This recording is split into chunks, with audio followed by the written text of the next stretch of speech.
La plupart des gens considèrent l'intelligence comme un avantage. Mais les personnes dotées d'une grande capacité mentale mènent souvent des combats intérieurs invisibles de l'extérieur. Dans cette vidéo, nous pénétrons dans l'univers intérieur des personnes très intelligentes. Nous examinons de près les 5 grands combats mentaux que mènent en silence les personnes intelligentes.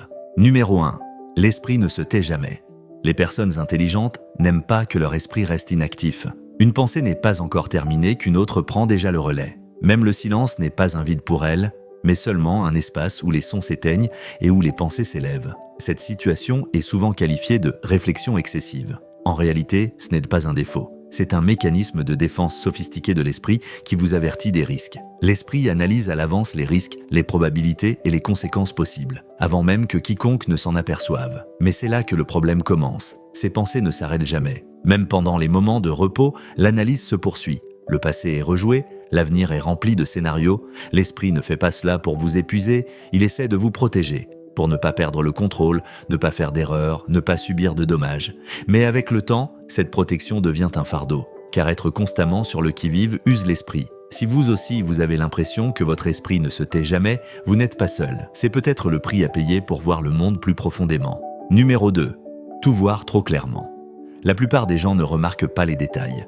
Ils ne voient pas les choses telles qu'elles sont, mais telles qu'ils voudraient qu'elles soient. Les personnes intelligentes, quant à elles, remarquent ce qui n'est pas visible. Elles entendent ce qui n'est pas dit, remarquent ce qui n'est pas montré. Elles remarquent très tôt les intentions des gens, les silences entre les phrases, les dysfonctionnements du système, les points fragiles dans les relations. Cette clarté leur apporte une certaine conscience.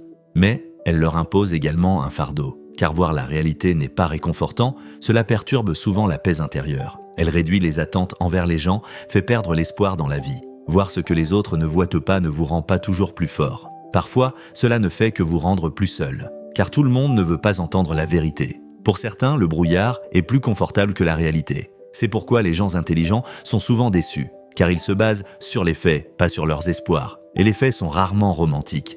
Mais il y a un point qui est de souvent oublié. Voir les faits, c'est faire preuve de courage. Cependant, tu n'es pas obligé de porter tous les faits sur tes épaules. Parfois, la sagesse ne consiste pas à expliquer tout ce que tu vois, mais à savoir garder certaines vérités pour toi.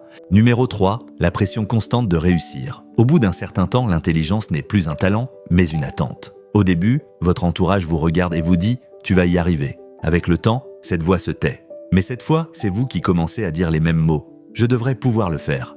J'aurais pu faire mieux. Je gaspille mon potentiel ».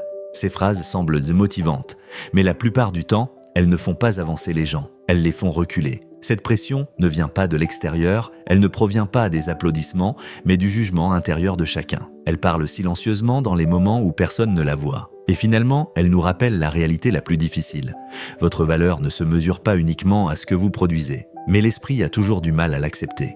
Numéro 4, le piège du perfectionnisme. Les personnes intelligentes ne se contentent pas d'être moyennes, car elles savent clairement ce qui pourrait être mieux. L'esprit imagine le résultat avant même qu'il ne se produise. Et cette imagination place la barre toujours plus haut. Mais cela n'entraîne pas toujours des progrès. Parfois, c'est tout le contraire, on reste bloqué. Ne pas commencer, abandonner à mi-chemin, remettre à plus tard.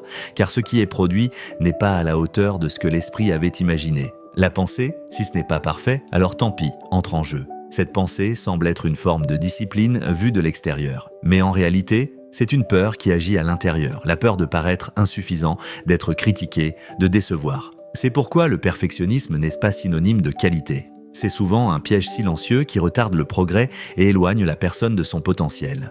Numéro 5. Tout remettre en question. Les personnes intelligentes ne se contentent pas de ce qu'elles ont. Elles remettent en question l'autorité. Elles se demandent pourquoi les règles existent. Elles remarquent à qui servent les normes sociales. Elles ne considèrent même pas leurs propres pensées comme absolument vraies. Cette remise en question libère l'esprit, mais cela a un prix, car les personnes qui remettent en question ne sont généralement pas perçues comme conformes. Elles s'arrêtent et regardent dans la direction que prend la foule. La plupart des gens veulent des réponses claires, rapides, rassurantes, incontestables. Les personnes intelligentes, quant à elles, vivent avec des questions. Mais il faut savoir ceci, remettre en question n'est pas un signe d'agitation mais de conscience. Si ces points vous semblent familiers, ce n'est pas un défaut. Cela montre que vous êtes capable de réfléchir en profondeur, que vous ne vivez pas à la surface, que vous portez en vous une force silencieuse. Est-ce que remettre en question te rend plus libre ou plus solitaire ? Partage ton avis dans les commentaires, parfois une question touche plus de personnes que tu ne le penses.